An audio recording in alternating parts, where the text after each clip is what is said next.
Chicks like you, give us a good name, use your body for the fame game.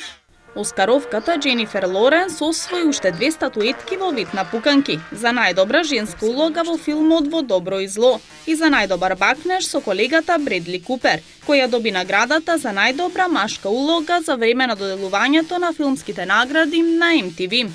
Суперхероите од хит филмот Одмазници и романтичната комедија Во добро и зло беа најголемите победници на доделувањето на филмските награди на MTV, кое се одржа во неделата во Лос Анџелес. Одмазници освои 3 награди, меѓу кои главната за филм на годината, како и признанија за најдобар негативец за ликот на Локи кој го толкува Том Хидлстон и за најдобра борба. Инаку церемонијата ја водеше комичарката Ребел Вилсон, а меѓу презентерите на наградите се најдоа и бремената Ким Кардашијан и актерот Бред Пит, додека тинејџерската звезда Селена Гомес го представи својот нов сингл Come and Get It. Фановите што гласаа за наградите преку интернет му ја доделија наградата MTV Generation на актерот Джейми Фокс. Меѓу останатите наградени беше и актерот Вил Фарел, кој освои признанија за неговата долгогодишна кариера, работа во шоуто Саботна вечер во живо и улогите во филмот Елфи водител. Од друга страна, комедијата Тед, која беше номинирана во 7 категории, освои само 1 статуетка, и тоа за најдобро филмско дуо, составено од Марк Волберг и од безобразното кадифено Мече Тед. Убавата и талентирана актерка Пенелопе Круз е новото заштитно лице на пролетната колекција на шведската модна куќа Линдекс. Со својата софистицирана елеганција, Пенелопе Круз на кампањата ќе ја даде женственост.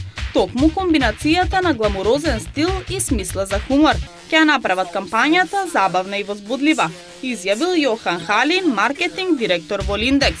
Секогаш се забавувам кога работам како модел за меѓународни компании како што е Линдекс. Ја сакам нивната облека бидејќи одговора на мојот стил, изјавила актерката Пенелопе Круз. Најновиот меѓународен проект на Линдекс во модната куќа Мисони го привлече вниманието на јавноста, а шведската модна куќа постави нов рекорд во донациите за борба против рак на дојката преку продажба на нивната интернет страна.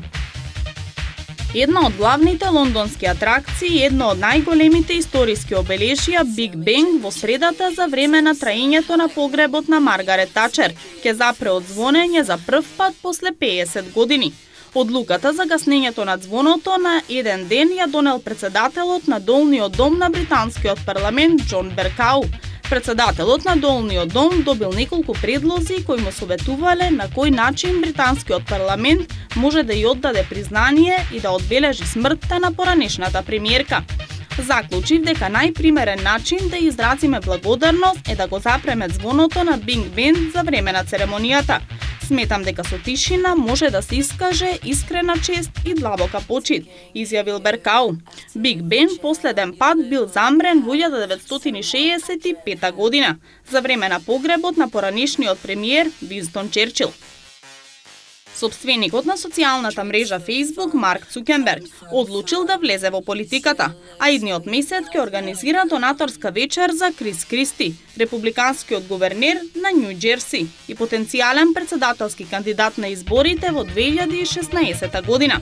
Вечерта ќе биде организирана во домот на Цукерберг во Калифорнија, а сите што сакаат да присуствуваат ќе треба да платат $3.800. Собственикот на Facebook досега не даде политичка подршка, нити за демократите, ниту за републиканците, освен што 2 пати се сретна со председателот на Соединетите Американски држави Барак Обама, додека тој беше во посета на Силиконската долина.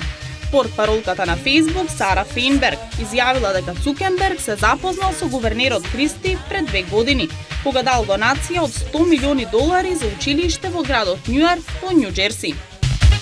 Chicks like you, give us a good name, use your body for the fame game.